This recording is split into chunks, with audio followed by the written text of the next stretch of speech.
So you see, when you ask, how do I attain the knowledge of God? How do I attain nirvana, liberation? All I can say is it's the wrong question. Why do you want to attain it? Because the very fact that you're wanting to attain it is the only thing that prevents you from getting there. You already have it. But of course, it's up to you. It's your privilege to pretend that you don't.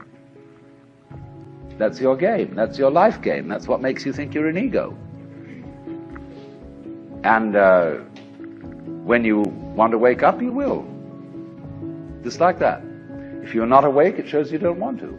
You're still playing the hide part of the game. You're still, as it were, the self, pretending it's not the self.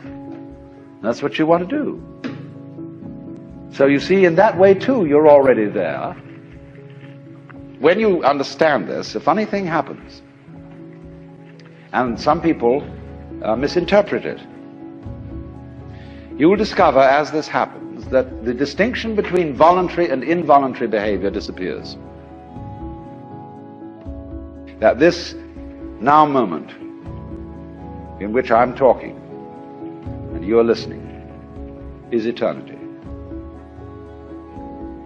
That although we have somehow conned ourselves into the notion that this moment is rather ordinary and that we may not feel very well and that we're sort of vaguely frustrated and worried and so on, and that it ought to be changed.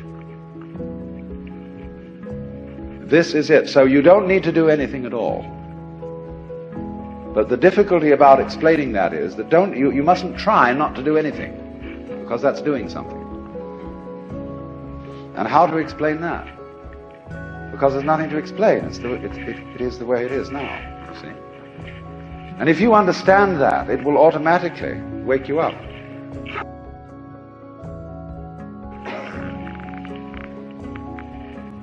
That's why Zen teachers use shock treatment to sometimes why they hit people or shout at them or create a sudden surprise. Because it is that jolt that suddenly brings you here. See, there's no road to here, because you're already there. They say in Zen, you cannot take hold of it, nor can you get rid of it. In not being able to get it, you get it. When you are silent, it speaks. When you speak, it is silent. Now, don't misunderstand me. This is not any kind of fatalism. When I say you as you conceive yourself to be, that is your ego, your image of yourself, isn't there. It doesn't exist. It's an abstraction. It's like 3. Did you ever see 3? It's plain, ordinary 3? No, nobody ever saw it. So it's a concept, it's a vikalpa. So in the same way as oneself. There's the happening, the suchness, yes, sure, you bet. But it's not pushing you around because there's no you to be pushed around. In other words, there's no billiard ball on the end of the queue.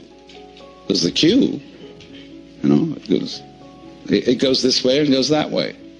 They call a Buddha a Tathagata, one who comes or goes thus, this way and that way, see? He went that way. So, this illusion of the persecuted ego who is pushed around by fate is altogether disappeared. And so, in likewise, the illusion of the ego who pushes fate around has also disappeared. There's a happening. So in this, do you see what has happened? By dying to yourself, by having become completely incompetent and found that you don't exist, you're reborn. You become everything. In the words of Sir Edwin Arnold, foregoing self, the universe grows I. What does it mean that you can't do anything about it? It's singing loud and clear. The reason you can't do anything about it is that you don't exist. That is, as an ego, as a soul, a separate will, just isn't there. Well, when you understand that, you're liberated. The self is the basis of all being.